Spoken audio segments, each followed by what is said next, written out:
Sobrang saya talaga ng magkakapatid na Jovelyn Galieno at Jonalyn Galieno. Hindi talaga natin makuha sa mga mukha nila ang saya ng tambalang ito. Malapit talaga ang pagmumukha nila at parang kakambal na nga sila.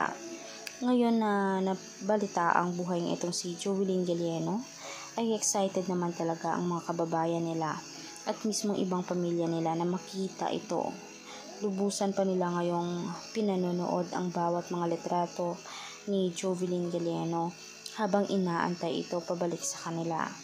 Alam nilang may mali silang desisyon na naisagawa, ngunit alam umano nila na iyon ang magiging dahilan para makumpleto muli ang kanilang pamilya. Sa ngayon ay pinagdarasan nila si Jovelyn Galieno at hinihintay pa ang mismong pagbalik nito dahil malapit na. Ang lahat ng mga makasalanan ay magbabayad din. Wala naman talagang masama na hindi nagbabayad ng kanilang mga nagawa sa mundo. Kaya naman ipagdasal na lang natin si Jovelyn Galieno ng mapayapa hanggang makabalik na ng kanyang pamilya.